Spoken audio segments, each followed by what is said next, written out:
అందరికీ నమస్కారం అండి. ఆనందలహరులతో జీవితాన్ని గడపడానికి రమస్సు ఆనందలహరికి స్వాగతం. ఛానల్ సబ్స్క్రైబ్ చేయండి, లైక్ చేయండి, షేర్ చేయండి. కాశీఖండ 42వ అధ్యాయం అండి. మరణం ఆసన్నమైనప్పుడు కాశీయే శరణ్యం. కుమారస్వామి అగస్త్యంతో ఇట్లు పలికెను: ఓ మునివర, మానవుడు మృత్యు సంబంధమగు శకునముల వల్ల కానీ, స్వప్నముల వల్ల కానీ, వార్ధక్యం వల్ల కానీ మరణం ఆసన్నమైందని గ్రహించాలి. యోగమునైనా అభ్యాసం చేయాలి, లేదా కాశీవాసమైనా చేయాలి. గర్భదుఃఖ నివారకుడు మృత్యుంజయుడు అగు కాశీనాథుని కంటే భిన్నమగు కాలవంచనోపాయం నాకు తెలియదు. విశ్వేశ్వరుని శరణు పొందినంత వరకు పాపములు యమధర్మరాజు గర్జించుదురు. కాశీవాసియే ఉత్తరవాహిని గంగాజల పానమును చేయుచు విశ్వేశ్వరుని లింగమును స్పృశించేవారు అందరికీ పూజ్యులే. కాశీయందు స్వయముగా సదాశివుడు అంతఃకాలమున సర్వప్రాణుల కర్ణములందు తారక మంత్రోపదేశం చేయును. కావున కాలుడు కోపించినను కాశీవాసులను ఏమీ చేయలేడు. బాల్యము, కౌమారము, యవనము గడిచినట్లే వార్ధక్యము కూడా శీఘ్రముగా గడుచును. ఇది గ్రహించి వార్ధక్యం దరిచేరకముందే ఇంద్రియములు శిథిలములు కాకపూర్వమే తుచ్చములైన విషయభోగములను త్యజించి బుద్ధిమంతుడు కాశీని ఆశ్రయించాలి. వార్ధక్యము బహు దుర్భరమైంది. వార్ధక్యము వచ్చినను నరుడు భయం నందట్లేదు. ఇది చాలా ఆశ్చర్యంగా ఉన్నది. వార్ధక్యమునందు అందరూ పరాభవించుందరు. పుత్రులు తన మాట వినరు, పత్ని ప్రేమను విడుచును, బంధువులు మన్నించరు. జరతో సమానమగు వ్యాధి కానీ దుఃఖము కానీ మరొకట్లేదు. అందరిచే అవమానములు పొందుటకు కారణమగు వార్ధక్యము నరులకు మరణమే. కాలమును తపస్సు వలన కానీ యోగాభ్యాసం వలన కానీ జయింపలేరు. కాశీవాసం వలన కాలమును స్వల్పకాలమున జయింపవచ్చును. యజ్ఞములు, దానములు, వ్రత జపాదులు, మహాపుణ్యములు లేకుండా ఎవరు కాశీని పొందగోరుదురు? కాశీప్రాప్తియే యోగము, తపము, దానము, శివైక్యత. కాశీని ఆశ్రయించిన వారిని కలి, కాలము, జర, పాపము, రోగములు, విఘ్నములు ఏమి చేయలేవు. అవి కాశీని ఆశ్రయించిన వారినే బాధించును. కాశీని ఆశ్రయించి విశ్వేశ్వరుని అర్చించిన వారు తారక జ్ఞానమును పొంది కర్మపాశముల నుండి ముక్తులగుదురు. కాశీయందు మరణము అనంత సుఖదాయకము. అటువంటి సుఖమును ధనవంతులు కూడా పొందలేరు. స్వర్గవాసి కంటే కాశీవాసియే శ్రేష్ఠుడు. కాశీవాసి పునర్జన్మలేని మోక్షమును పొందును.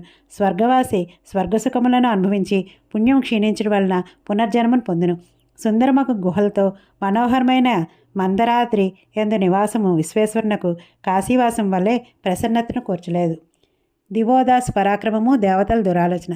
స్కందరిట్లు చెప్పదొడంగాను: ఓ అగస్యముని, విశ్వేశ్వరుడు బ్రహ్మమాటపై గౌరవం వలన మందరాద్రి తపస్సునకు సంతుష్టుడైనందున మంద్రగిరి శిఖరంపై నివసించినాడు. విష్ణువు, గణేశుడు, సూర్యుడు, నేను మున్నగు సర్వదేవతలు భూమి అందలు తమ స్థానములను విడిచి మందరాచలానికి చేరినాము.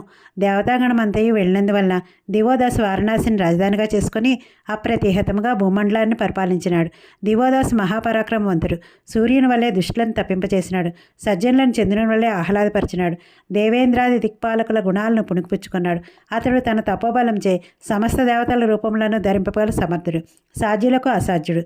వసువులందరికంటే అధిక ధనవంతుడు. అశ్వనీ కుమారుల కంటే అత్యంత రూపవంతుడు. విద్యాధరుల కంటే విద్యావంతుడు. గానమునందు గంధర్వుల కంటే కుశలుడు.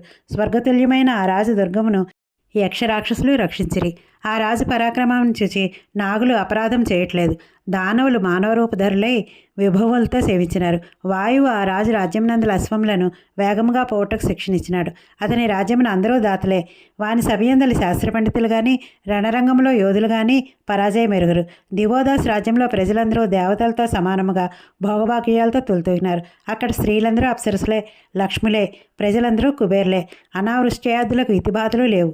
ఈ విధముగా దివోదాస్ రాజ్యపాలన 80,000 సంవత్సరాలు ఒక రోజు వలె గడిచినాయి. అనంతరము దేవతాగణము ధర్మ మార్గానుగామి అయిన దివోదాసునకు అపకారము చేయదలిచి బృహస్పతితో సమాలోచనలు జరిపినారు. దివోదాసు అనేక యజ్ఞములను చేసి దేవతలను సంతుష్టులను చేసినాడు. అయినను దేవతలు ఆ రాజునకు కీడును తలపెట్టినారు. పరోత్కర్షణ సహింపలేపట వారి సహజ స్వభావమేమో. బలిచక్రవర్తి, బాణాసురుడు, దధీచి మున్నవారు చేసిన అపరాధమేమి? ధార్మికులు ఎన్ని విఘ్నాలు వెంటాడినా ధర్మ మార్గమును పరిచయింపరు. ప్రజలను సొంత బిడ్డల వలె పరిపాలించు రిపుంజయ మహారాజుల్లో కొంచెం కూడా అధర్మం లేదు. అతని రాజ్యంలో పురుషులందరూ ఏకపత్ని వ్రతులు, స్త్రీలందరూ పతివ్రతులు. 4 వర్ణాల వారు, 4 ఆశ్రమాల వారు స్వధర్మమును ఆచరించుండ్రి. పుత్రహీనులు, ధనహీనులు, వృద్ధులను పనివారు, హింసకులు, అవంచకులు, పాషండులు, విధవరాండ్రు, దుశ్చేష్టులు లేరు. ఎక్కడ చూసినాను వేదఘోషలే, శాస్త్రచర్చలే.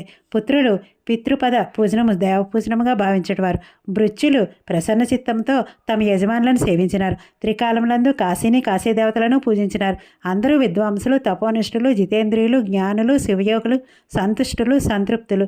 పరిశుద్ధవర్తనైన దివోదాసునందు కించిత్ దోషమును కూడా దేవతలు చూడలేకపోయారు.